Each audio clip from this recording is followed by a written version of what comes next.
لا إله إلا الله وحده لا شريك له وأشهد أن سيدنا ومولانا محمدا عبده ورسوله أما بعد فأعوذ بالله من الشيطان الرجيم بسم الله الرحمن الرحيم واعتصموا بحبل الله جميعا ولا تفرقوا واذكروا نعمة الله عليكم إذ كنتم أعداء فألف بين قلوبكم فأصبحتم بنعمته إخوانا وقال النبي صلى الله تعالى عليه وسلم المسلم أخو المسلم لا يخذله لا يظلمه بحسب امرئ من الشر أن يحقر أخاه المسلم وقال النبي صلى الله تعالى عليه وسلم انما بعثت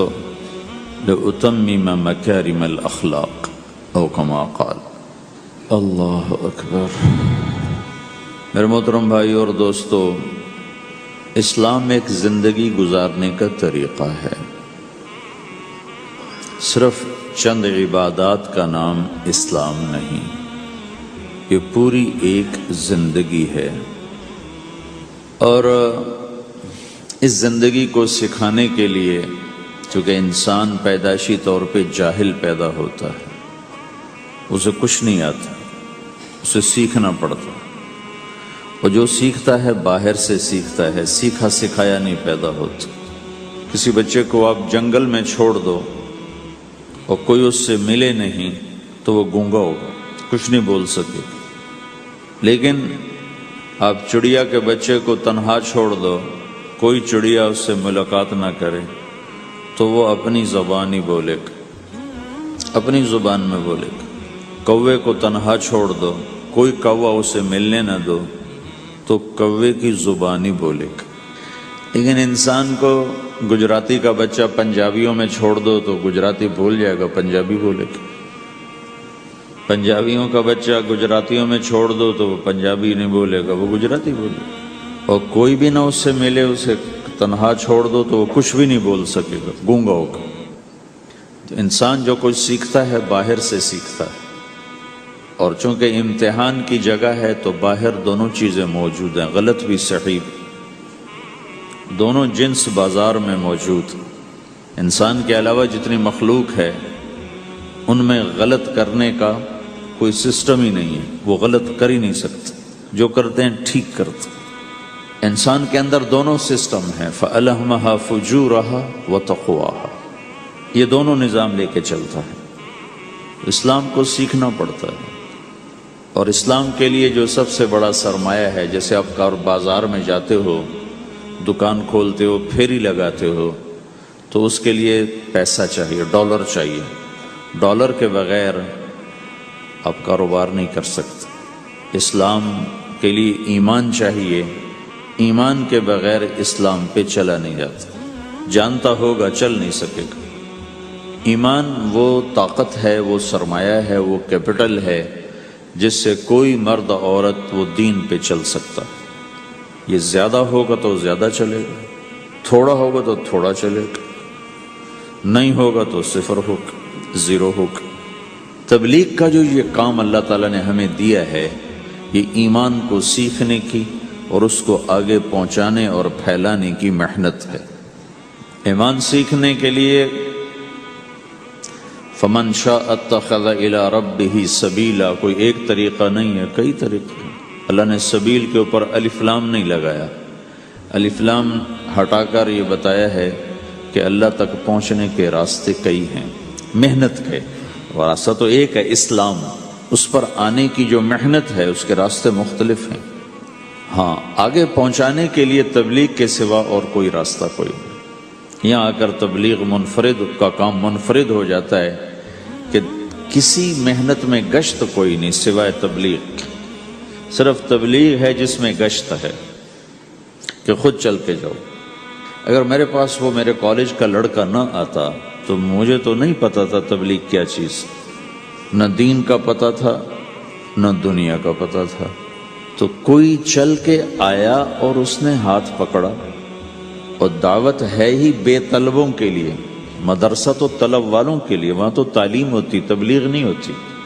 خانقاہ تو طلب والوں کے لیے ہے اور دعوت بے طلب لوگوں کے لیے، جو سننا نہیں چاہتے، جو قریب نہیں آنا چاہتے، اور ایسا طبقہ کروڑوں اربوں کی تعداد میں موجود، انہیں دین پر لانے کے لیے یا دین کی بات ان کے کان میں ڈالنے کے لیے سوائے گشت کے اور کوئی عمل کوئی نہیں۔ میں پشاور گیا تو جماعت میں انہوں نے کہا جی یہاں ایک وکیل صاحب ہیں، تبلیغ والوں کو بہت گالیاں دیتے ہیں، شکل دیکھتے ہی گالیاں دینا شروع کرتے ہیں، آپ کے علاقے کے؟ آپ کے علاقے کے؟ میں کہا اچھا ملاؤ۔ پشاور میں رہتا تھا، وکالت کرتا تھا، میرے علاقے کا میاں چنو ایک چھوٹا سا ٹاؤن ہے وہاں کا تھا، میں اس کے قریب تلمبا ایک چھوٹا سا ٹاؤن ہے، میں وہاں۔ تو جب ہم ان کے دروازے پر گئے اور نوک کیا تو دروازہ کھلتے ہی انہوں نے وہی کام شروع کر دیا، دیکھتے ہی۔ اور کہا میں نے تمہیں کتنی دفعہ کہا ہے، وہ جو مقامی، کہ تبلیغ والوں کو میرے دروازے پر مت لایا کرو۔ تو اب بتاؤ، میں اگر یہ تبلیغ کے رگڑے نہ لگے ہوتے تو میں تو 2 تھپڑ اس کے منہ پہ مارتا، یا مفتی صاحب کی طرف فتویٰ سناتا، تو اسلام سے خارج ہو گیا ہے، توبہ کر۔ میں نے اس سے کہا بھائی میں تو تبلیغی بن کے آپ کے پاس نہیں آیا، میں تو اس لیے آیا ہوں کہ مجھے پتہ چلا کہ آپ میاں چنو کے ہیں اور میں تو لمبے کا ہوں، تو میں تو اس لیے آپ کو ملنے آیا ہوں۔ تو ایسے ہوا، اچھا آپ تو لمبے کے ہو؟ میں نے کہا تو لمبے کا ہوں۔ کہو اچھا اچھا اچھا، بڑی مہربانی، فرمائیے۔ میں نے کہا فرمائیے ایسے تو نہیں ہوگا، گھر بٹھاؤ پھر فرمائیے ہوگا۔ تو اس نے دروازہ کھولا، ہمیں بٹھایا، میں نے کوئی تبلیغ کی بات نہیں کی، چائے وائے پلائی۔ تو میرے والد صاحب اپنے علاقے کے مشہور آدمی تھے، تو جب میں نے اپنا تعارف کرایا تو وہ اور خوش ہو گیا، کہا تو آپ کے باپ کا الیکشن تو میں نے لڑا ہے، انہوں ان کے لیے ووٹ مانگنا۔ تو ایسا خوش ہو گیا، کھل گیا، چائے پلائی، بات چیت ہوتی رہی۔ تو اٹھتے ہوئے میں نے کہا فلاں مسجد میں ہماری جماعت آئی ہوئی ہے، میں نے کہا چلو آپ کو بتا دوں۔ مغرب کے بیان میں وہ آیا ہوا تھا، پھر جتنے دن میں وہاں رہا وہ آتا رہا، میں واپس چلا گیا۔ بیچ میں کئی سال گزر گئے، لاہور کیولری گراؤنڈ ایک مشہور جگہ، وہاں میرا بیان تھا، جو کرکٹر آئے ہوئے تھے، ان کو ہم نئے سعید انور، انضمام، مشتاق، ان کو ہم قریب کر رہے تھے، اس وقت نئے ان کو قریب کر رہے تھے، تو یہ لوگ آئے ہوئے تھے۔ تو بیان کے بعد ان کو لے کر ہم ایک کمرے میں بیٹھے، اس کمرے کی دیوار شیشے کی تھی، تو لوگ اندر آنے کی کوشش کر رہے تھے، تو ان پہرے والے ان کو روک رہے تھے۔ تو اس میں سے ایک آدمی منہ اوپر کر کے میری طرف سے اشارہ کرے، تو میں نے دیکھا تو ایک آدمی کی بڑی داڑھی، اور وہ مجھے ایسے اشارہ کر رہا ہے، میں نے نہیں پہچانا۔ تھوڑی دیر کے بعد میں نے غور سے دیکھا تو وہ وہی وکیل صاحب پشاور والے، تو میں نے کہا وہ ان کو اندر بلاؤ، اندر بلاؤ۔ وہ اندر آئے تو میں اٹھ کے ملا، کہنے لگے یہ دیکھو یہ تمہارا ایک گشت، میرا وقت بھی لگ چکا ہے، بدنوں کے چلہ لگا ہے، یہ 3 چلے لگے ہیں۔ تو جو دیکھو نا، آپ میں سے کئی لوگ پھیری لگاتے ہیں، جس کو گجرا پھیری لگاتا ہوں، پھیری۔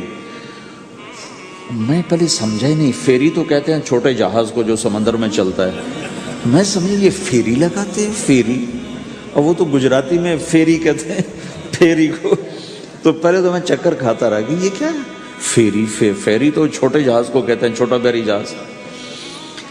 تو پھر بعد میں کسی نے کہا کہ یہ چل پھر کے سودا بھیجا، اچھا پھیری کو پھیری کہہ، تم خدا کو خدا کر دیتے ہو، خدا کا شکر۔ ایک تو خدا لفظ ہی میں نے پہلے کہا تھا بولنے کا نہیں ہے، ایک اس کو خدا کو خدا کر دیتے ہو، خدا کی قسم۔ تو تم پھیری لگاتے لگاتے گاہک بنا لیتے ہو، نہیں بناتے ہو؟ پھیری لگاتے لگاتے تم اپنے گاہک بنا لیتے ہو۔ یہی تبلیغ کا کام ہے کہ پھیری لگاؤ، لوگوں کے در کھٹکھٹاؤ، کوئی لے گا کوئی نہیں لے گا۔ جو آپ لوگ پھیری لگاتے ہو تو سارے آپ سے سودا لیتے ہیں؟ نہیں لیتے، کوئی لیتا ہے کوئی نہیں لیتا، لیکن آپ جاتے رہتے ہو، آہستہ آہستہ آپ اپنا اتنا کام کر لیتے ہو کہ آپ کی روٹی چل جاتی۔ تو سارے نبیوں نے پھیرا لگایا، کوئی نبی گھر نہیں بیٹھا کہ میرے پاس کوئی آئے گا تو اسے سکھاؤں گا۔ ہر نبی نے پھیرا لگایا، اور داؤد علیہ السلام نے ایک دفعہ یہ کیا، ایک بڑا عبادت خانہ بنایا اور اس کی دیواریں اونچی کر دی، اتنی اونچی کہ اندر کوئی جا نہ سکے، اور یہ طے کیا کہ ہفتے میں ایک دن میں کسی سے نہیں ملوں گا، صرف اللہ اللہ کروں گا، ہفتے میں ایک دن۔ تو وہ پہلا دن تھا، اندر سے تالا لگا دیا اور خود اندر بیٹھ گئے، اور پہلا دن ہے کہ میں آج کسی سے نہیں ملوں گا۔ تو میرے رب کو یہ بات پسند نہیں آئی کہ نبی کا کام کٹ کے بیٹھنا نہیں ہے، لوگوں میں جانا ہے۔ تو اللہ تعالیٰ نے انسانی شکل میں 2 فرشتے اندر اتار دیے۔ اذ تصور المحراب ففزع منهم قال لا تخف خصمان بغى بعضنا على بعض فاحكم بيننا۔ کہا جی حضرت ہمارا جھگڑا ہو گیا ہے، ہم آپ سے فیصلہ کروانے آئے۔ تو داؤد علیہ السلام ڈر گئے کہ دروازہ بند ہے، یہ آئے کہاں سے؟ دیوار اتنی اونچی ہے کہ اس کے اوپر سے چھلانگ لگا کے بھی اندر نہیں آ سکتے، تو یہ کون ہے، آئے کہاں سے؟ دروازے کو دیکھیں تالا لگا ہوا ہے، دیوار کو دیکھیں اتنی اونچی ہے، تو کون چھلانگ لگا کے اندر آئے گا؟ تو ڈر گئے۔ تو کہنے لگے جی آپ ڈرے نہیں، ہمارا جھگڑا ہو گیا۔ کہ کیا جھگڑا ہے؟ کیا جھگڑا ہے؟ کہ ان ھذا اخی لہ 99 نعجہ ولی نعجۃ واحدہ فقال اکفلنیها وعزنی فی الخطاب۔ یہ میرا بھائی ہے، اس کے پاس 99 بکریاں ہیں، بھیڑیں، 99 بھیڑ ہے، اور میرے پاس ایک ہے۔ یہ مجھے کہتا ہے ایک بھی مجھے دے دے، میری 100 پوری ہو جائے۔ تو آپ بتاؤ یہ غلط کر رہا ہے کہ ٹھیک کر رہا ہے؟ اب یہ فیصلہ تو آپ چھوٹے سے بچے سے بھی کروا سکتے ہو، نہیں؟ یہ تو لطیفہ سا بن گیا، داؤد علیہ السلام کے لیے لطیفہ بن گیا کہ ایک آدمی کہتا ہے جی میرے پاس 99 ہے، تیرے پاس ایک ہے، تو ایک مجھے دے دے، میری 100 ہو جائیں۔ تو داؤد علیہ السلام سوچ میں پڑ گئے یہ چکر کیا ہے۔ تو ایک دم ان کو خیال آیا کہ اوہ، جیسے میرے رب نے مجھے پیغام بھیجا ہے کہ داؤد تجھے بندوں کو دعوت دینے کے لیے بھیجا ہے، مصلی پر بیٹھنے کے لیے نہیں بھیجا۔ ہاں مصلی پر بیٹھنا ہے، اس کے لیے رات ہے۔ قم اللیل الا قلیلا نصفہ او انقص منہ قلیلا او زد علیہ ورتل القرآن ترتیلا۔ چل ومن اللیل فتہجد بہ نافلۃ لک عسیٰ ان یبعثک ربک مقاما محمودا۔ رات ہے، آ جاؤ۔ ان ناشئۃ اللیل ہی اشد وطئا واقوم قیلا۔ آجا آجا، رات بڑی مزے کی چیز ہے، تو اور میں تنہا۔ فاذا فرغت فانصب والى ربک فارغب۔ آ جاؤ۔ تتجافى جنوبهم عن المضاجع يدعون ربهم خوفا وطمعا ومما رزقناهم ينفقون۔ رات تیری میری، دن میرے بندوں کے لیے۔ نہیں بیٹھ سکتا، تسبیح پکڑ کے نہیں بیٹھ سکتے ہو۔ تو اس پر داؤد علیہ السلام سجدے میں گرے۔ آیت سجدہ ہے اس لیے میں نہیں پڑھتا ہوں۔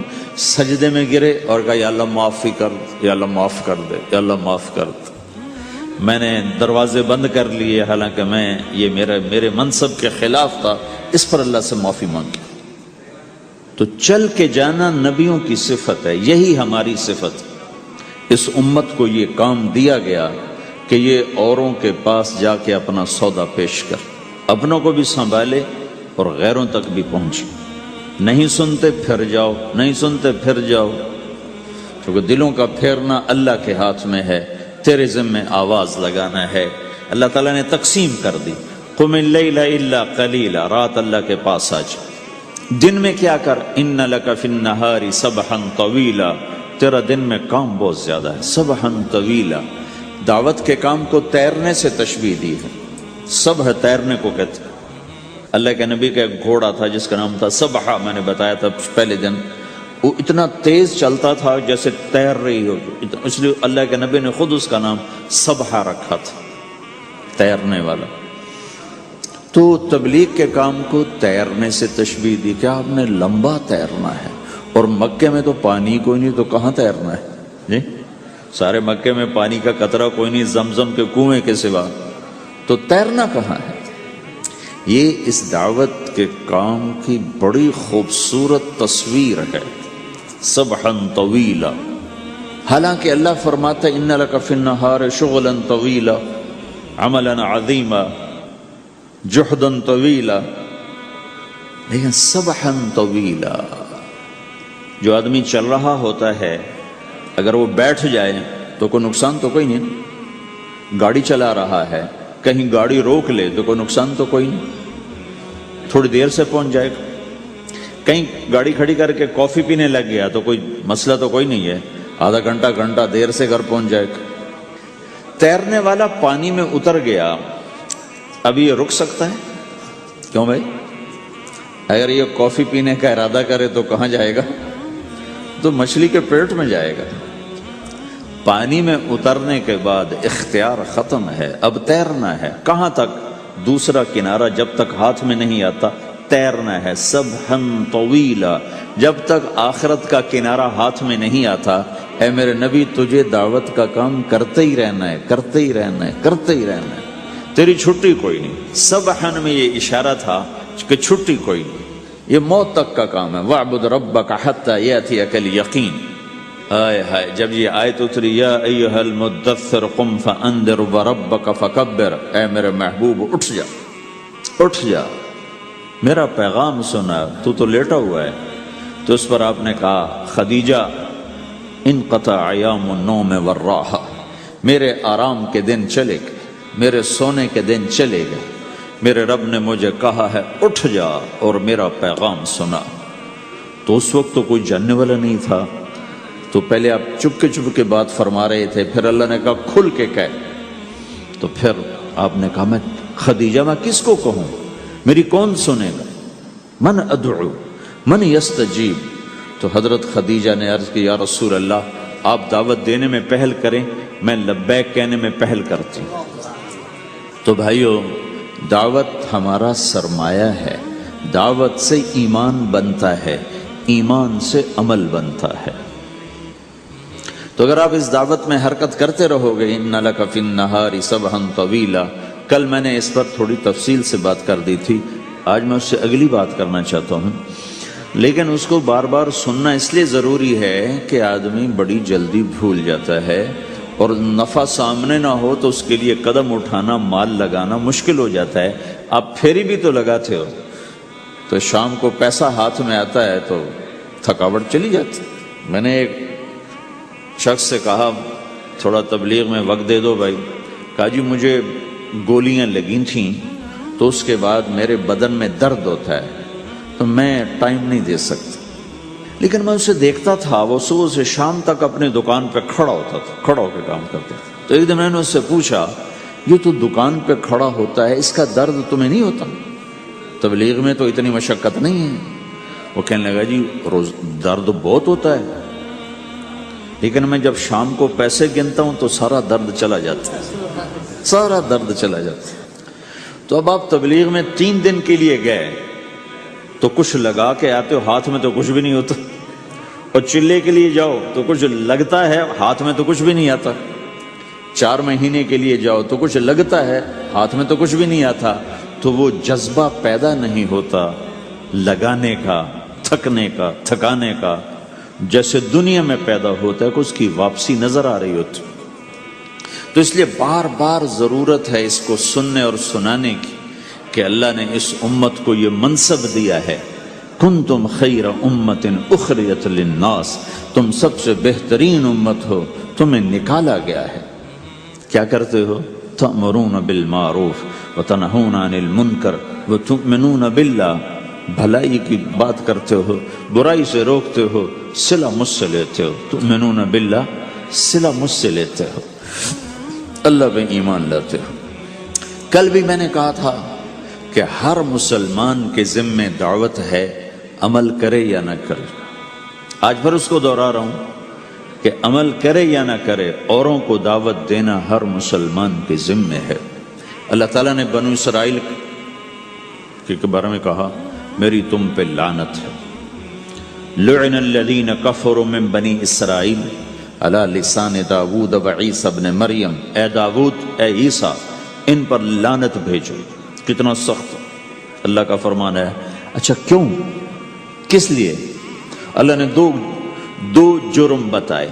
ذَلِكَ بِمَا عَصَوْا وَكَانُوا يَعْتَدُونَ، یہ بہت نافرمان ہو چکے ہیں، بہت نافرمان ہو چکے ہیں۔ ایک اس کی وجہ سے ان پر اللہ کی لعنت۔ دوسرا کیا ہے؟ کانوا لا یتناہون عن منکر فعلوہ، جو گناہ خود کر رہے ہوتے ہیں اس سے اوروں کو نہیں روکتے۔ کانوا لا یتناہون، نہیں روکتے تھے، عن منکر، اس گناہ سے، فعلوہ، جسے وہ خود کر رہے ہوتے تھے۔ تو اس سے پتہ چلا کہ اگر کوئی نافرمانی بھی کر رہا ہے تو کسی کو اگر دیکھتا ہے نافرمانی کرتے تو اسے سمجھانا اس کے ذمے ہے۔ اللہ یوں کہہ رہا ہے کہ کم وقت خود تو برائی کر رہا تھا تو کسی کو روکتا تو صحیح۔ دونوں ہی کام نہیں کیے، نہ خود چھوڑا نہ کسی اور کو روکا۔ تو بھائیو، حرکت کرتے رہنا، اس حرکت میں بڑی طاقت ہے۔ ساری کائنات حرکت میں، اگر رک جائے تو تباہی۔ زمین حرکت کر رہی ہے، سورج حرکت کر رہا ہے، چاند ستارے، ہر شے حرکت میں۔ تمہاری زمین 66,000 کلومیٹر فی گھنٹہ کی رفتار سے روزانہ بھاگی جا رہی۔ پتہ چلا کہ پاناما میں دونوں سمندروں کے 66,000 کلومیٹر فی گھنٹہ کی رفتار سے دوڑا جا رہا ہے۔ تمہارا سورج 6 لاکھ میل 9 لاکھ کلومیٹر فی گھنٹہ کی رفتار سے دوڑتا جا رہا ہے۔ حرکت کے ساتھ زندگی ہے، حرکت ختم ہوگی زندگی ختم ہو جائے گی۔ اب لوگوں نے حرکت کی، اپنے ملکوں کو چھوڑ کر آئے، اللہ نے آپ کو روزگار دے دیا، باعزت روزگار دے دیا۔ تو بھائیو، اللہ کے دین کے لیے حرکت کرتے رہنا، عمل بھی آ جائے گا انشاءاللہ۔ ایک دن دیکھو گے زندگی بدلے گی۔ ہمارے بزرگ تھے، ساتھی فوت ہو گئے، تو ان کا بیٹا PIA میں کیپٹن تھا، جہاز اڑاتا تھا۔ تو انہوں نے کہا بیٹا نماز پڑھ لیا کر۔ کہا ابا فرصت نہیں ملتی، بہت کام ہوتا۔ کہا اچھا چلو نماز کے وقت ایک آدمی کو دعوت دے دیا کر، 5 نمازیں ہیں، 5 دفعہ دعوت دے دیا کر۔ وہ کہنے لگا میں دعوت دوں؟ خود تو میں پڑھتا نہیں، دوسرے کو کیسے دعوت دوں؟ کہا بیٹا ایک تو میری مان لے، نماز کا انکار کیا ہے تو یہ تو مان لے کہ چلو کسی کو کہہ دیا کر کہ بھائی نماز پڑھا کرو۔ کہا چلو یہ تو آسان ہے، میں کہہ دوں گا۔ تو اس نے اپنے ابا کی بات مان لی، ہر نماز پہ 1-2 کو کہہ دیتا بھائی نماز پڑھا کرو۔ اس کے والد فوج میں جرنیل تھے، یہ کیپٹن تھا، دونوں کی ملاقات نہیں ہوئی۔ 6 مہینے بعد باپ بیٹا کی ملاقات ہوئی تو دیکھا تو کپتان صاحب کی داڑھی بھی اور ماتھے پہ محراب بھی۔ انہوں نے کہا بیٹا یہ کیا ہوا؟ کہا آپ نے مجھے پھنسا دیا۔ وہ جب میں لوگوں کو کہتا رہا تو میرے اپنے اوپر اثر ہونا شروع ہو گیا کہ میں اپنے آپ کو ملامت کرنے لگا کہ اوروں کو تو کہہ رہا ہے، خود تو پڑھتا نہیں۔ کہ اس نے مجھے کھڑا کیا اور میں نماز پہ آیا۔ پھر ایک دن شیو کرنے لگا، شیشے میں کھڑا دیکھ رہا تھا، تو میں نے کہا جب اللہ کو سجدہ کر رہا ہوں تو چہرے پہ نبی کی سنت بھی ہونی چاہیے۔ تو میں نے سیفٹی بھی پھینک دی، میں داڑھی بھی رکھ لی۔ تو تبلیغ کا کام کرتے رہنا، ہم فرشتے نہیں بن سکتے۔ ایک دفعہ ایک آدمی نے میرے اوپر بڑی چڑھائی کی، تم تبلیغ والے منافق ہو، کہتے کچھ ہو کرتے کچھ ہو، تمہارے قول اور فعل میں بہت فرق، بہت۔ جب ان کا غصہ اتر گیا تو میں نے ان سے کہا بھائی 100 نمبر تو اللہ نے بھی نہیں مانگے، آپ کیوں مانگتے ہو؟ اللہ نے کہا ہے فمن ثقلت موازینہ، جس کی نیکیاں بڑھ جائیں گی گناہ تھوڑے ہوں گے تو پاس کر دوں گا۔ تو 100 نمبر تو اللہ نے بھی نہیں کہا کہ ایک گناہ تیرے کھاتے میں نہیں ہونا چاہیے، 100/100 نمبر لے گا تو جنت دوں گا، نہیں تو ریپٹ مار کے جہنم میں ڈالوں گا۔ تو 100 نمبر تو اللہ بھی نہیں مانگتا، اسے پتہ ہے میرا بندہ کمزور ہے، کبھی گناہ کرے گا کبھی نیکی کرے گا۔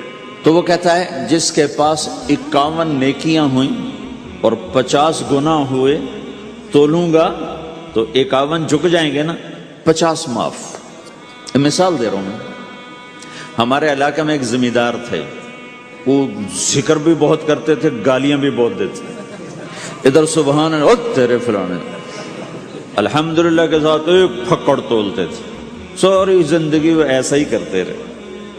جب وہ فوت ہو گئے تو کسی نے ان کو دیکھا تو انہوں نے پوچھا کہ میاں صاحب آپ کے ساتھ کیا ہوا؟ آپ تو گالیاں بہت دیتے تھے۔ خود انہوں نے یہ پوچھ رہے آپ تو گالیاں بہت دیتے تھے تو آپ کے ساتھ کیا ہوا؟ کہ اللہ تعالیٰ نے میرے ذکر اور میری گالیوں کو تولا تو میرا ذکر بڑھ گیا تو میری بخشش ہو گئی۔ اللہ نے بھی کاؤنٹنگ رکھی ہے، پرفیکشن مانگی ہی نہیں۔ اگر اللہ پرفیکشن مانگتا تو پھر آپ کہتے تم کرتے کچھ ہو کہتے کچھ ہو۔ اگر میں کہتا صحیح ہوں تو ایک نیکی تو کر رہا ہوں، اور کرتا نہیں ہوں تو ایک گناہ کر رہا ہوں۔ کیا پتا میرا رب میرے کہنے کے طفیل میرے نہ کرنے کو معاف کر دے۔ بس ایک صورت میں ہے کام خطرناک کہ اگر میں اس کہنے سننے کو اپنی دنیا بنانے کا ذریعہ بنا لوں پھر خطرناک ہے۔ أَتَأْمُرُونَ النَّاسَ بِالْبِرِّ وَتَنْسَوْنَ أَنفُسَكُمْ وَأَنْتُمْ تُتْلُونَ الْكِتَابَ، وہ یہ آیت ہے۔ لیکن اگر میرے اندر اخلاص ہے تو پھر میں انسان ہوں، کبھی اچھا کروں گا کبھی برا کروں گا، لیکن میرے ذمہ صدا لگانا ہے۔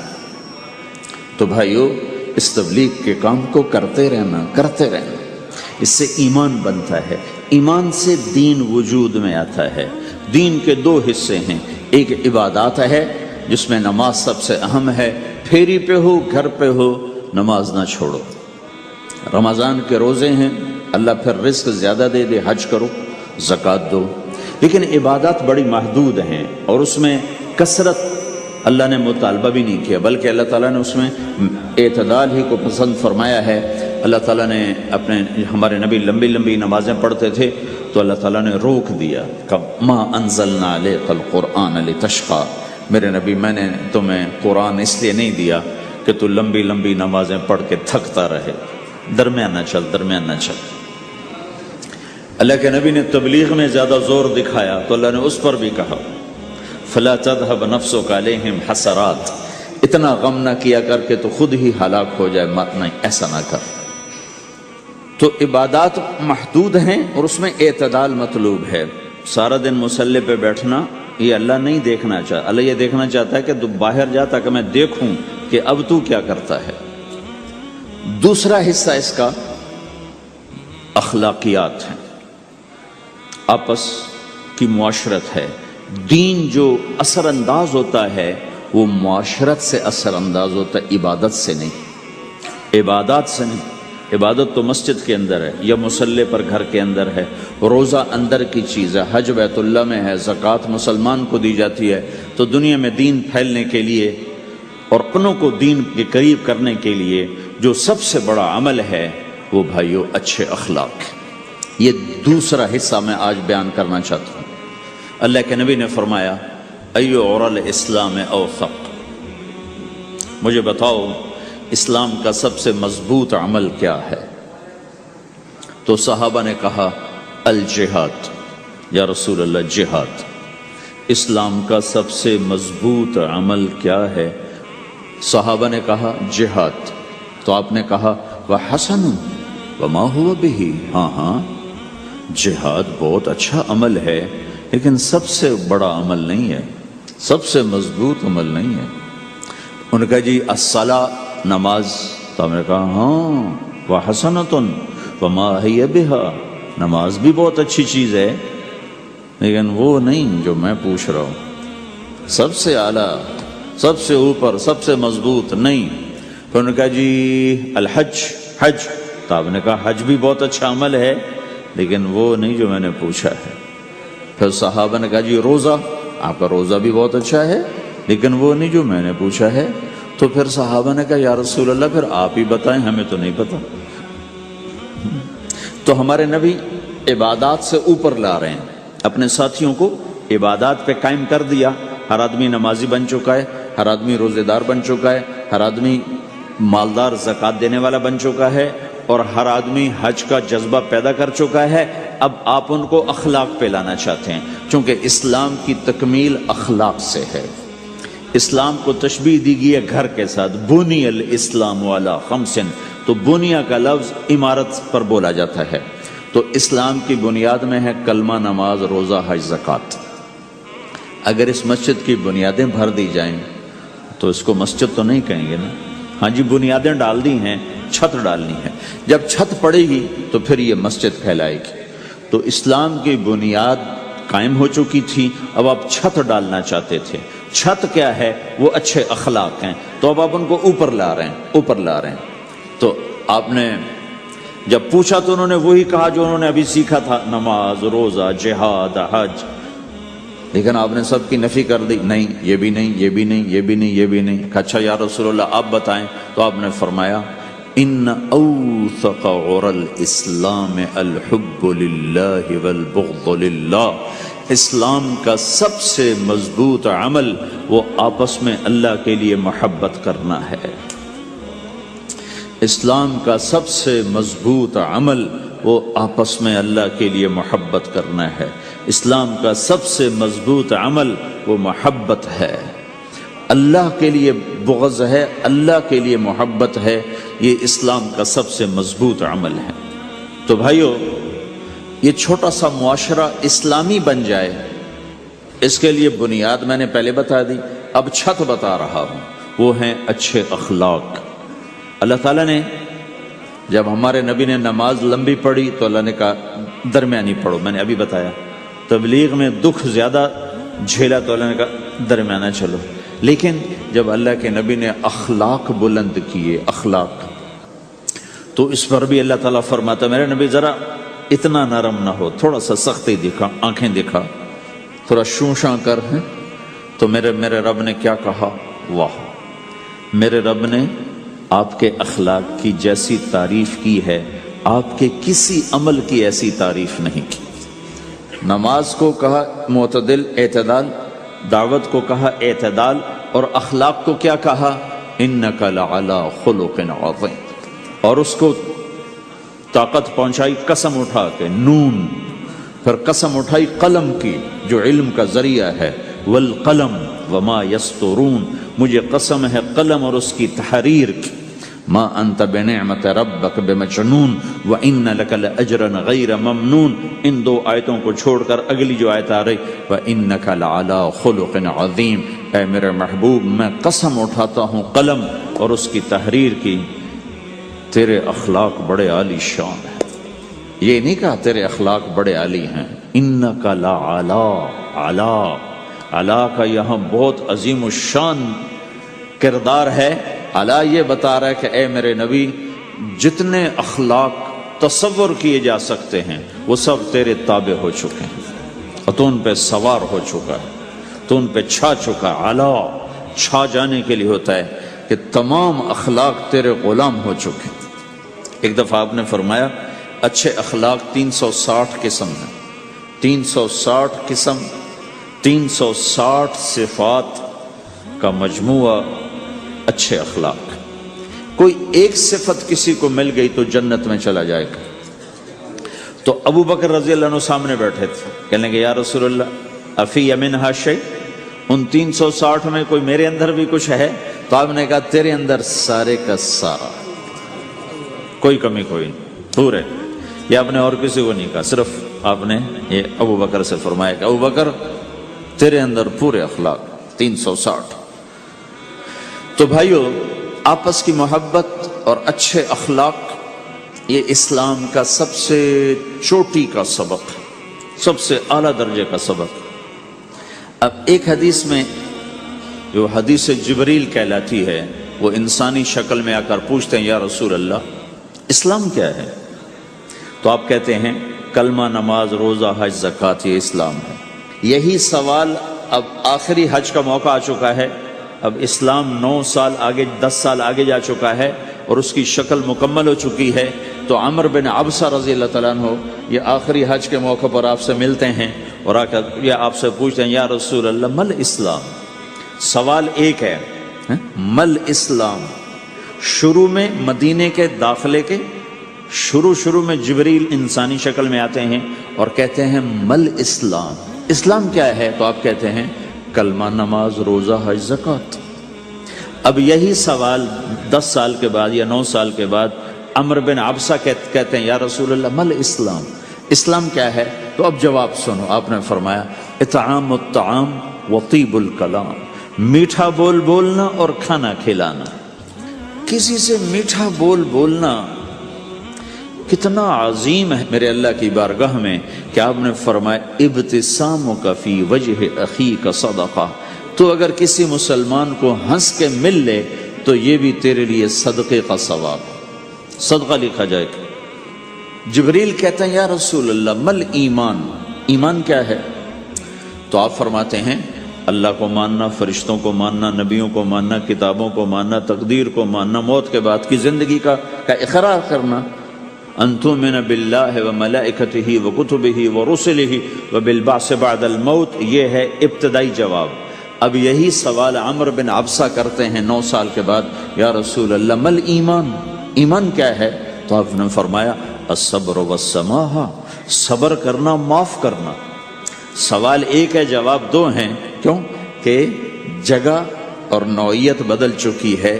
ابتدائے اسلام ہے تو عبادات بتائی جا رہی ہیں، انتہائی اسلام ہے تو اخلاق بتائے جا رہے ہیں کہ اے عمر، ایمان کیا ہے؟ صبر کرنا، معاف کرنا، صبر کرنا، معاف کرنا۔ تو بھائیو، جو ہمارا معاشرہ بنے گا اسلامی، گھر میں باہر، وہ بنے گا اچھے اخلاق سے، عبادت سے نہیں، علم سے نہیں، تبلیغ سے نہیں، وہ بنے گا اچھے اخلاق سے، میٹھے بول بولنے سے، درگزر کرنے سے، معاف کرنے سے، سہ جانے سے، اور بازار میں سچائی۔ بازار میں میٹھا بول نہیں، وہ تو ہر تاجر مسکرا کے ملتا ہے، ہاں وہ تو کاروبار ہے مسکرانا۔ سچا بول، الصدق ینجی والکذب یہلک، میرے نبی نے فرمایا سچ نجات دیتا ہے اور جھوٹ ہلاک کر دیتا ہے۔ تو بازار کے اخلاق ہیں صحیح بولنا، صحیح تولنا، دھوکہ نہ دینا۔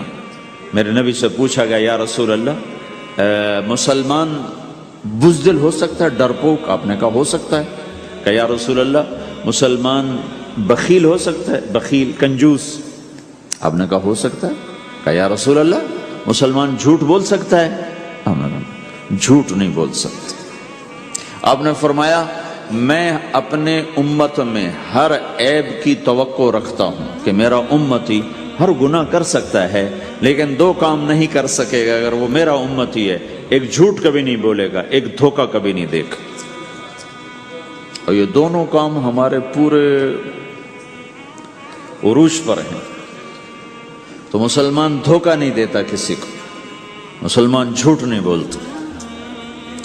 تو اللہ کے نبی نے یہ نہیں فرمایا جو نماز نہیں پڑھتا وہ میری امت میں سے نہیں، جو روزہ نہیں رکھتا میری امت میں سے نہیں ہے، زکوٰۃ نہیں دیتا میری امت میں سے، یہ نہیں کہا۔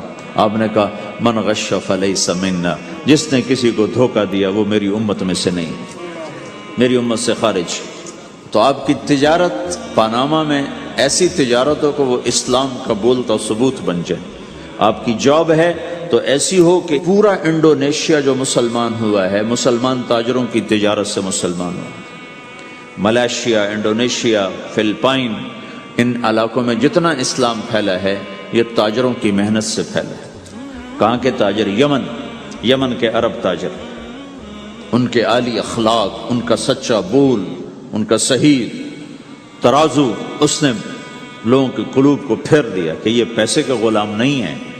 تو ہماری تجارت اس لیے نہیں کہ ہم پیسہ بنائیں، ہماری تجارت اس لیے کہ ہم تجارت میں اللہ کے احکام زندہ کریں، جس میں سب سے بڑا حکم سچ بولنا ہے اور دھوکے سے بچنا ہے، اور غلط کاروبار سے، غلط کام سے بچنا ہے۔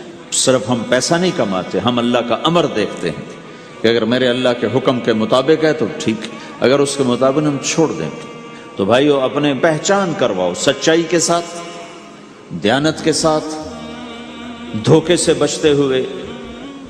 ایک تاجر مجھے بڑے فخر سے بتا رہا، فیصل آباد کی بات، کہ میں صبح صبح قرآن پڑھ رہا تھا، دکان پہ بیٹھا ہوا، کپڑے کا تاجر، تو ایک گاہک آ گیا، کہا جی آپ قرآن پڑھ رہے ہو، بھلے آدمی لگتے ہو، تو میں نے بیٹی کے جہیز کے لیے کپڑا خریدنا ہے، تو میں نے کہا آپ سے خرید لیتا ہوں۔ تو وہ پھر ہنس کے کہنا جی میں نے 16 روپے میٹر والا کپڑا 48 روپے میٹر میں بیچ دیا۔ میں نے کہا واہ بھائی واہ، قرآن کی قیمت بڑی تھوڑی لگائی تو۔ ہائے ہائے ہائے ہائے، اس کو شرم بھی نہیں آ رہی اس بات پر، احساس ہی کوئی نہیں کہ اس نے قرآن پڑھتے دیکھ کر اعتماد کیا اور اس نے قرآن سے ہی اس کو دھوکہ دیا کہ پورے بازار میں 16 روپے گز ہے وہ کپڑا، وہ 48 روپے اس کو بیچ رہا ہے۔ اگر اپنے نبی کی بات سنو. آپ نے کہا سچا تاجر قیامت کے دن نبیوں کے ساتھ کھڑا کیا جائے گا. کیوں؟ کہ ہر موقع پہ جھوٹ بولا جا سکتا ہے، پروفٹ کمایا جا سکتا ہے، دھوکہ دیا جا سکتا ہے، فراڈ کیا جا سکتا ہے، اور اس سے بچتا ہے بچتا ہے بچتا ہے بچتا ہے. نہ اپنوں کو دھوکہ دیتا ہے نہ غیروں کو دھوکہ دیتا ہے. جب انگریز کا دور تھا، دلی میں ایک جیب کترا تھا، جیب کاٹنے والا. تو وہ یہ سکھایا کرتا تھا لڑکوں کو، پھر ان کو بھیجتا تھا. تو اس کا ایک چیلا شام کو صرف 2 روپے لے کر آیا، 2 روپے لے کر. تو اس نے کہا بے وقوف، آج سارے دن کی کمائی 2 روپے؟ کہ استاد آج بہت بڑا مال مارا تھا، لیکن میں نے دیکھا تو وہ ایک گورا تھا، انگریز تھا. تو مجھے خیال آیا اگر قیامت کے دن عیسیٰ علیہ السلام نے میرے نبی کو گلہ دے دیا کہ تیرے امتی نے میرے امتی کی جیب کاٹی تھی، تو میں اپنے نبی کو کیا جواب دوں گا؟ تو میں نے جا کر اس کو واپس کر دیا. ابھی اپنے کے کھسکا کے لایا ہوں 2 روپے. پچھلے زمانے کے تو چور بھی ایسے خوددار ہوتے تھے، اب تو نمازی ایسے غیرت کہاں پھینک کے آ گئے ہیں. ماتھے پہ محراب ہوتا ہے اور دھوکے میں سب سے اول ہوتا ہے. تو ہمارا اسلام صرف اس مسجد کی 4 دیواری میں نہیں ہے، ہمارا اسلام تو بارش کے قطروں کی طرح پھیلا ہوا ہے. آسمان کی بلندی ہے، آسمان کی وسعت ہے، جیسے اس سے زیادہ ہمارے دین کی وسعت ہے. تو آپ کسی دفتر میں ہو یا اپنے کاروبار میں ہو تو اس میں بھی اللہ کے نبی نے آپ کو طریقہ بتایا ہے. بازار کے اخلاق ہیں مسکرانا نہیں، بازار کے اخلاق ہیں سچ بولنا، صحیح دینا، صحیح تولنا، صحیح سودے کا عیب بتانا. عبد الرحمن بن عوف رضی اللہ تعالیٰ عنہ پہلے 10 صحابہ میں آتے ہیں، پہلے 10 صحابہ. آپ نے کہا ابو بکر جنتی، عمر جنتی، عثمان جنتی، علی جنتی، طلحہ جنتی، زبیر جنتی، سعد جنتی، عبد الرحمن جنتی، ابو عبیدہ جنتی، سعید بن زید جنتی. اس میں ایک عبد الرحمن. جب ان کا انتقال ہوا تو انہوں نے 3 ارب 10 کروڑ 20 لاکھ دینار چھوڑے ترکہ. ہمیں تو بڑا بیوقوف بنایا گیا ہے، کاغذ کو کرنسی بنا کے دے دی. کاغذ، کرنسی تو سونا ہوتا ہے جی، کرنسی تو سونے اور چاندی کو کہتے ہیں، کاغذ کے ٹکڑے کو تو کرنسی نہیں کہتے. اور اب کرنسی بھی لے کر وہ کارڈ پکڑا دیے، جیب بھی خالی، اب کرنسی بھی کاغذ بھی کوئی نہیں، خالی کارڈ.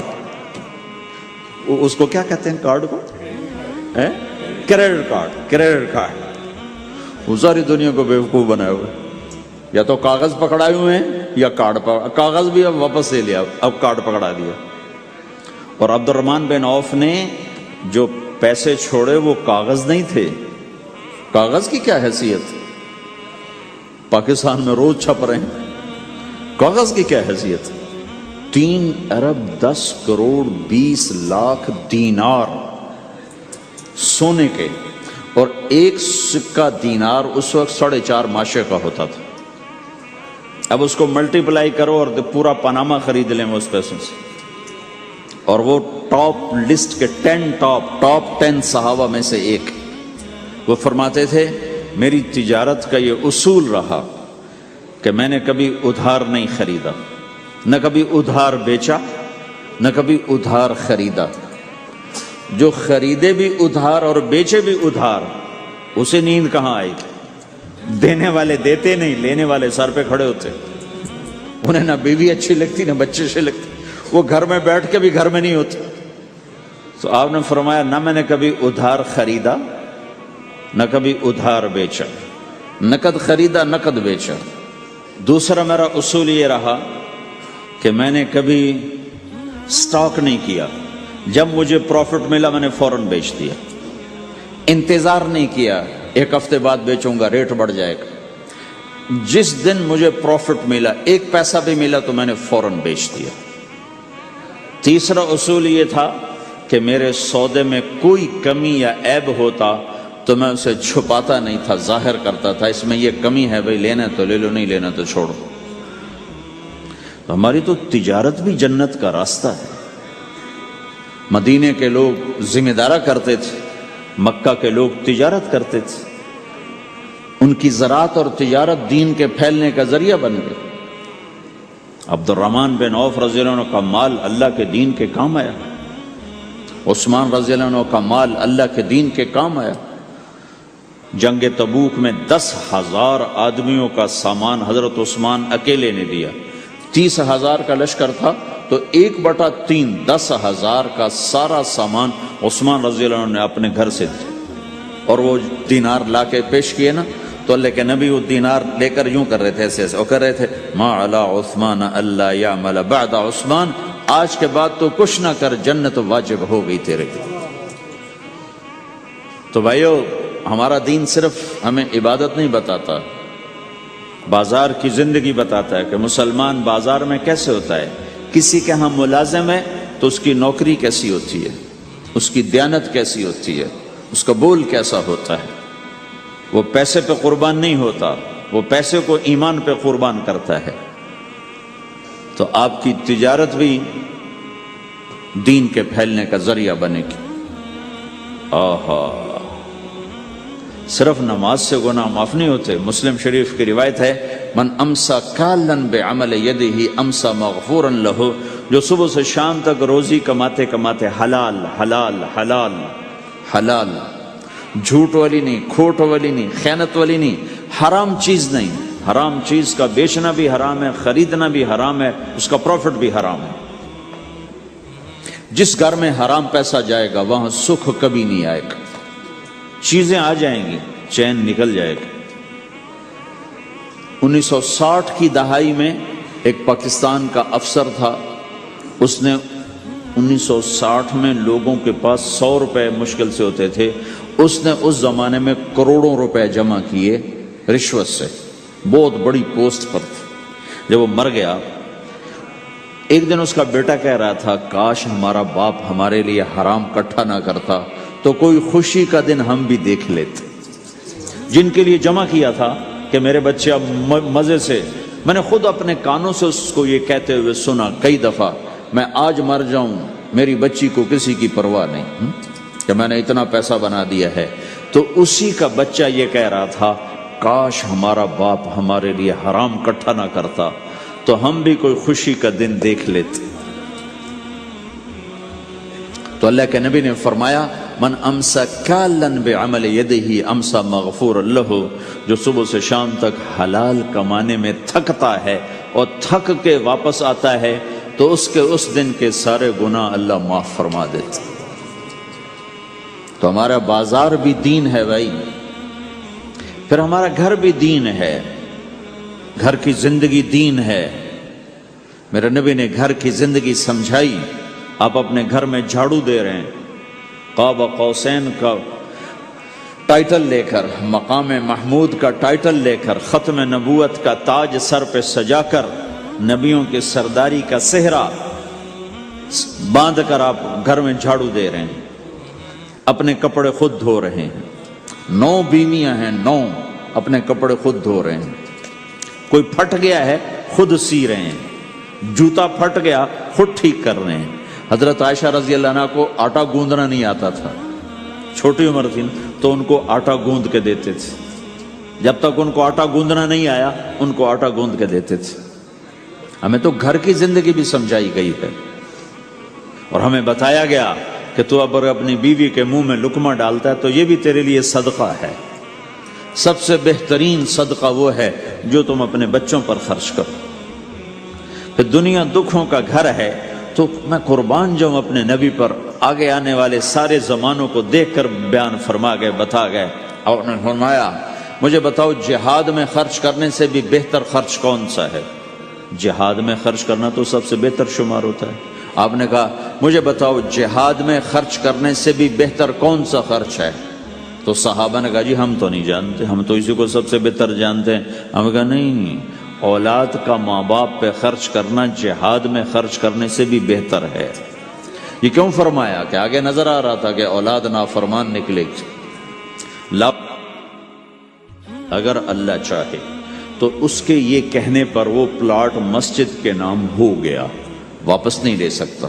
اگر اللہ چاہے اگر اللہ چاہے، اور اللہ تو چاہتا ہے کہ تم اس کے نام پر دو، من ذا الذی یقرض اللہ قرضا حسنا. ٹھیک ہو گیا؟ یہ بات سمجھ میں آ گئی؟ اب ایک آدمی یوں کہتا ہے انشاءاللہ میری بیوی کو 3 طلاق، اگر اللہ چاہے تو میری بیوی کو 3 طلاق، تو علماء فرماتے ہیں یہ طلاق نہیں ہوگی. کیوں نہیں ہوگی؟ اس لیے کہ اس نے کہا ہے اگر اللہ چاہے تو میری بیوی کو 3 طلاق، اور اللہ چاہتا ہی نہیں کوئی اپنی بیوی کو طلاق دے، لہذا یہ طلاق نہیں ہوگی. ہزاروں دفعہ کہہ دے انشاءاللہ ساتھ لگا ہوا ہو، نہیں ہوگی.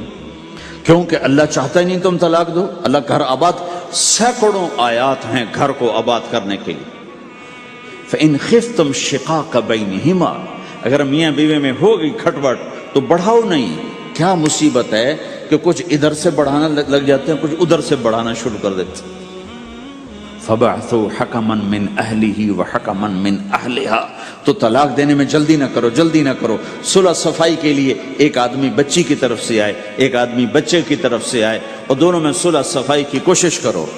یا ایھا النبی اذا طلقتم النساء، اے میرے نبی جب تم طلاق دینا چاہو تو یا ایھا النبی یہاں یہ اس لیے آیا ہے کہ اللہ تعالیٰ کہہ رہا ہے اے ایمان والو میں یہ نبی اپنا سفارشی بنا کے تمہارے سامنے پیش کرتا ہوں، طلاق نہ دیا کرو، نہ دیا کرو. یہ ہے یا ایھا النبی سے ایک دم ایمان والوں کی طرف منتقل ہونے کا فلسفہ کہ دیکھو میں اپنا نبی تمہارے لیے سفارشی بناتا ہوں کہ طلاق نہ دیا کرو. اگر دینی پڑ جائے، چونکہ جائز ہے، نہیں نباہ ہو رہا، پھر زبردستی بھی نہیں کرنی چاہیے. اگر کوئی جائز وجہ ہے تو طلاق ہوئی ہے، پھر اسے دشمنی کا سبب نہیں بنانا چاہیے. اگر صحیح مناسب ہوئی ہے، اللہ کے نبی نے خود 2 خواتین کو طلاق دی، نکاح تو کیا، رخصتی نہیں ہوئی، طلاق دے دی. اللہ کے نبی کی بیٹیوں کو طلاق پڑی، حضرت ام کلثوم، حضرت رقیہ رضی اللہ عنہ دونوں کو طلاق دی گئی. ابو لہب کے بیٹوں نے طلاق دی. آپ نے حضرت حفصہ کو طلاق دینے کا ارادہ کیا تو عمر رضی اللہ عنہ کو پتہ چلا، بڑے غمگین ہوئے، تو جبریل آ گئے، یا رسول اللہ، اللہ تعالیٰ فرما رہے ہیں حفصہ کو طلاق نہیں دے سکتے، یہ آپ کی دنیا کی بیوی بھی ہے، جنت کی بیوی بھی ہے. کہ عمر کے دل شکنی ہو رہی. تو ایک گھر باقی رہے اس کے لیے سینکڑوں آیات اللہ تعالیٰ نے اتاری، اور ہمیں کہا عاشروہن بالمعروف، اپنی بیویوں کے ساتھ اچھا سلوک کرو. ہمیں خطاب، چونکہ مرد کسی کی بچی کو لے کے آتا ہے، لڑکا کسی کی بچی کو لے کے آتا ہے، اور وہ بچی ماں چھوڑتی، باپ چھوڑتی ہے، بھائی چھوڑتی ہے، بہنیں چھوڑتی ہے، سہیلیاں چھوڑتی ہے، سب کو چھوڑتی ہے، اور تیسرے دن اس کو تانے شروع ہو جاتے ہیں، اس کا تو دل ہی نہیں لگتا. اور پہلے دن اپنی بیوی کو نصیحت دی جا رہی تھی، میری ماں کی خدمت کرنی ہے، میری کرنا کر، میری ماں کی کرنی ہے، میرے ابا کی کرنی، میری بہنوں کی کرنی، کسی کے سامنے تم نے بولنا نہیں، کسی کے سامنے اف نہیں کرنا. بے وقوف، اس سے محبت تو جتا پھرو، اس کے بعد جو کچھ کہے گا وہ کرے گا. پہلے دن ہی حکم، نہ تعلق بنا ہے، نہ محبت پیدا ہوئی ہے، اور نہ ابھی جوڑ بیٹھا ہے، اور پہلے دن حکم سنانے شروع کر دی. اس کے ذمہ نہ تیری ماں کی خدمت ہے، نہ تیرے باپ کی خدمت ہے، نہ تیری بہنوں کی خدمت، یہ ساری خدمت تو تیرے ذمہ ہے. ہمارا سسرال کا معاشرہ بڑا ظالم ہے. لاکھوں میں کوئی ایک گھر بچا ہوا تو الگ بات ہے، ورنہ میں تو دنیا پھری ہے، کیا دنیا دار کیا دیندار، سب ظلم ہی ظلم ہے. اتنی نیک عورتیں تہجد گزار مسلح سے اٹھتی نہیں، تسبیح ہاتھ میں ہے، لیکن جب وہ ساس بنتی ہیں تو ایسا ظلم ان کے اندر سے نکلتا ہے کہ کانپ اٹھتے ہیں در و دیوار. جب عورت ماں ہوتی ہے تو اس کے روئیں روئیں سے محبت کے چشمے پھوٹتے ہیں. وہی عورت جب ساس بنتی ہے تو ایک دم ظلم کی تصویر بن جاتی، اسے اپنی بہو میں کوئی خوبی نظر ہی نہیں آتی، عیب ہی عیب نظر آتے ہیں. اپنے بیٹے کو بھڑکاتی رہتی، یہ کرتی ہے، یہ کرتی ہے. اور ایسے بے وقوف ہیں، کوئی ماں کی وجہ سے بیویوں کو تباہ کر دیتے ہیں، کوئی بیویوں کی وجہ سے ماؤں کو تباہ کر دیتے ہیں. یہ دونوں ظلم ہیں. ماں کی وجہ سے بیوی پہ زیادتی نہ کرو، بیوی کی وجہ سے ماں پہ زیادتی نہ کرو. بیوی کا اپنا مقام ہے، ماں باپ کا اپنا مقام ہے، بہنوں کا اپنا مقام ہے. 100% شکایات جھوٹی ہوتی ہیں، سب جھوٹ ہوتا ہے. اس لیے میرے رب نے دستور بتایا، ان جاءکم فاسق بنبأ فتبینوا، جب کسی کی خبر سنو، کوئی کمی کوتاہی سنو اول تو سنو نہیں، اگر سننی پڑ جائے تو تحقیق کر لو، تحقیق کر لو۔ قاضی ایاس کے پاس آیا، ایک شخص آیا روتا ہوا، ہائے مر گیا، ہائے مر گیا۔ تو ان کے ساتھ ایک آدمی بیٹھے تھے، کہنے لگے حضرت اس کا قضیہ جلدی سے سن لیں، بیچارہ بڑا مظلوم لگتا ہے۔ کہنے لگے چپ کر، یوسف علیہ السلام کے بھائی بھی رات کو روتے ہوئے باپ کے پاس آئے تھے۔ ہر رونے والا مظلوم نہیں ہوتا، ہر رونے والا مظلوم نہیں ہوتا۔ اپنے گھروں کی فضا بناؤ، کمی سنو ہی نہیں۔ تمہاری بیوی ماں کی کمی بتانے لگے، کہا مجھے نہ بتاؤ، تیری بڑی مہربانی۔ تمہاری ماں تمہاری بیوی کی کمی بتانے لگے، کہا اماں مجھے نہ بتاؤ، تیری بڑی مہربانی۔ گھر کی فضا ایسی بناؤ کہ کسی کی کمی کا تذکرہ نہ ہو، تو اللہ کی قسم تمہارا گھر جنت کا نمونہ بن جائے گا۔ یہ معاشرت کا دین بتا رہا ہوں، معاشرت کا دین۔ اپنی بیوی کی خوبیوں کی تعریف کرو، کمیوں پہ پردہ ڈالو۔ بیویوں کے ذمہ ہے خامد کی خوبیوں کی تعریف کریں۔ انسان حوصلہ افزائی کا محتاج ہوتا ہے۔ ایک بزرگ ہے اپنے کسی مرید کے گھر، تو وہاں انہوں نے کھانا کھایا، کھانا ان کو پسند آیا، کہنے لگے اپنی بیگم کو پردے میں بلاؤ۔ تو انہوں نے اپنی بیگم کو پردے میں بلایا، کہا بیٹی میں نے تیرا ہاتھ کا کھانا کھایا، بہت مزیدار تھا، اللہ تمہیں جزائے خیر دے، تم نے بہت اچھا پکایا۔ تو وہ زار و قطار رونے لگی۔ تو انہوں نے پوچھا بیٹی کیا ہوا؟ میں نے تو کوئی ایسی بات نہیں کی۔ کہ نہیں حضرت آپ کی بات پہ رونا نہیں آیا، رونا اس پر آیا ہے کہ 30 سال سے میں اس شخص کے ساتھ رہ رہی ہوں، کبھی ایک دفعہ اس نے میرے ہاتھ کے پکے کی تعریف نہیں کی۔ آپ گھر میں تشریف لائے، آپ نے پوچھا کوئی کھانے کو کچھ ہے؟ ام سلمہ رضی اللہ عنہ کا گھر، کہا یا رسول اللہ آج تو کچھ نہیں، سرکہ ہے۔ کہا واہ واہ واہ واہ، نعم الادام الخل، سرکہ تو بہت اچھا سالن ہے۔ سبحان اللہ، کیسے دلجوئی فرمائی اپنی بیگم کی، سرکہ تو بہت اچھا سالن ہے۔ یا تو نے نمک کم ڈال دیا، تو نے مرچی زیادہ کر دی۔ ہم رائمنڈ میں پڑھتے تھے نا، تو پکانا ہمارے ذمہ ہوتا تھا، تو ہمیں پتا کہ پکاتے ہوئے کیا گزرتی۔ جب 2-2 ہزار آدمی کی روٹی ہم پکاتے تھے، 5-5 بوری آٹا گوندا ہے ہاتھوں سے، 10-10 من کھڑے ہو کے روٹی لگائی ہے، سخت سردی میں بھی سخت گرمی میں بھی۔ سردی میں جب رات کو آٹا گونڈتے تھے ہم، تو ہمارے ہاتھ ایسے اکڑ، تم تو سردی دیکھتے ہی نہیں ہو، ہاتھ ایسے اکڑ جاتے تھے، اور صبح 4 بجے اٹھ کے روٹی پکانا شروع کرتے تھے۔ 2000 آدمی کی روٹی پکانی ہوتی تھی۔ تو اب کوئی آ کر کہتے انہیں کچی روٹی پکائی، تو جی دادا ایک تھپڑ اس کے منہ پہ مارے کہ 4 بجے کے ہم اٹھے ہوئے ہیں، پکا پکا برا حشر ہو گیا، کہتے کچی پکائی۔ بھائی صبر کر کے چپ کر کے کھا جا۔ مولانا الیاس صاحب رحمۃ اللہ علیہ ایک اپنے مرید کے گھر گئے، تو اس نے کھیر بنا کر پیش کی۔ اچھا، نمک اور چینی ایک جیسے ہوتے ہیں، وہ دیہاتی عورت سمجھ نہ سکی، چینی کے بجائے نمک ڈال دیا۔ تو انہوں نے جا سب سے پہلے مولانا الیاس صاحب کے سامنے کھیر رکھی، تو آپ نے جو چکھی تو وہ تو تھی کڑوی۔ کہنے کہ بھائی واہ واہ واہ واہ واہ واہ، بڑی مزے کی کھیر، ساری لیا میں اکیلا کھاؤں گا، کسی کو نہیں کھانے دوں گا۔ ساری کھیر کھا گئے، اس پر پردہ ڈالنے کے لیے۔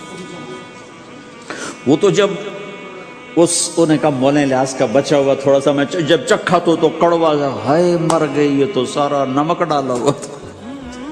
ایک دفعہ ہماری جماعت چنیوٹ میں تھی، تو ہمارے ساتھیوں نے چائے بنائی، تو وہ اندھیرا سا تھا، تو چینی کے بجائے نمک ڈال دیا اور دسترخوان پہ لے آئے، سب پی رہے۔